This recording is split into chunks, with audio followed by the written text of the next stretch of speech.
Ladies and gentlemen, welcome to Metropolis Radio. I know we are talking about yet another piece of James Bond news, but this just broke yesterday, and that is No Time to Die release date delay still possible, warn insiders. Hollywood insiders warn No Time to Die's release date could be delayed again unless box office grows to see an increase over the next month. And believe me, we'll get back to that comment there by the end. Another No Time to Die date delay is possible, Hollywood insiders warn. The upcoming James Bond movie is currently scheduled to come out in October. That is October 2021 for those of you watching this in the future. After being pushed back several times during the COVID-19 pandemic, even as other planned fall releases like Top Gun Maverick endure further delays, the prevailing belief has been No Time to Die will stay put in its current window. This is because another postponement would be an expensive proposition for MGM, and No Time to Die is already reportedly the most expensive Bond film ever made. Yeah, how much? What was it? They're paying like $1 million a month to keep delaying this movie. So at some point, it's gonna have to come out. In recent weeks, there's been evidence pointing toward No Time to Die keeping its release date. MGM has set the film's worldwide premiere for late September and downplayed any delay concerns during the presentation at CinemaCon 2021. The final No Time to Die trailer was also released as the studio looks to kick off the home stretch of the prolonged marketing campaign. All of that suggests No Time to Die is safe, but it's apparently not a guarantee yet. A report in Variety analyzing the potential fallout from Top Gun Maverick's delay to 2022. It talk about another movie that just needs to come out already. Plus, why did there even need to be a Top Gun 2? Originally was supposed to come out in 2019. Now it's not coming out until, May of 2022? So we're talking a 3-year delay for what? Has a passage concerning No Time to Die. In it, it's implied another release date delay could happen, particularly if box office grosses do not increase over the next month.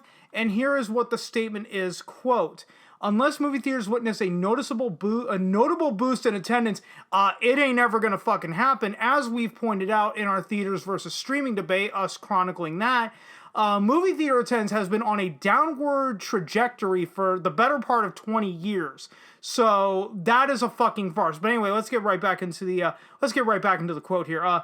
Unless movie theaters witness a notable boost in attendance, insiders believe No Time to Die may have no choice but to move.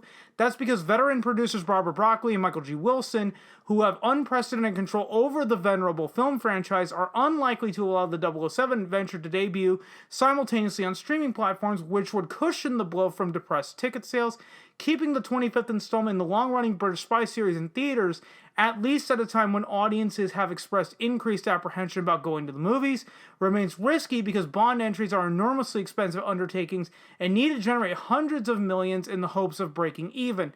End quote. And there's your problem right there. You know, Bond movies used to not be that expensive to make. So this really is now a problem of they don't want to get their budgets under control. But anyway, back to this article here. There's only a couple more paragraphs to go.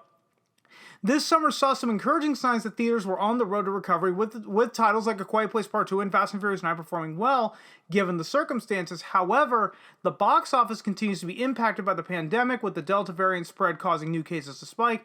Audiences feel less safe going to theaters now than they did earlier in the year, which could certainly impact No Time to Die's box office prospects. MGM, like most of the film industry, will likely be watching how Marvel's Shang-Chi and the Legend of the Ten Rings performs before making a final decision.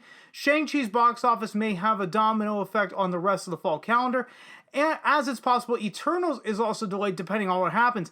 Yeah, let's bet the farm on a Shang-Chi here, because no, it only bombed because of COVID. It's not because the MCU as well is on a natural decline.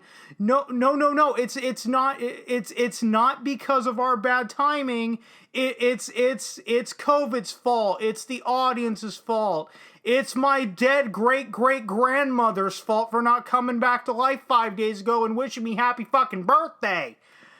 No Time to Die is in a tricky spot as a theatrical exclusive. MGM doesn't have something akin to Disney Plus's Premier Access program to fall back on as an additional revenue source.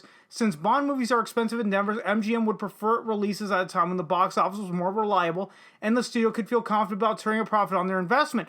But this is the problem. You've already delayed it now for what? Like damn near almost 3 years at this point. At some point, you have to release it. If you keep holding out for this one moment where, okay, now the conditions are absolutely perfect. It's now 2026.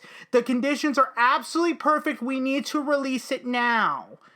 On the other hand, No Time to Die can't just sit on the shelf forever waiting for the right moment, especially with the unpredictability of the pandemic. The longer the movie waits to release, the greater the risk it becomes stale. At one point, it was supposed to come out in April 2020, and I think it was supposed to come out earlier than that too. I think it was actually supposed to come out, November of 2019. And then it got delayed to April 2020, then it got delayed again to November 2020. Now it's, and then wasn't it supposed to come out April 2021 and now it's been pushed to October? I don't remember. I can't keep up with No Time to Die anymore.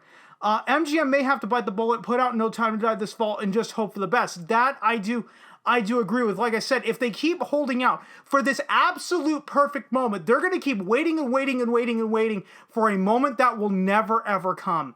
And guys, that's pretty much all I got for you. I've gone on for as long as I need to go on this topic. If you stuck around this long, thanks so much for doing so.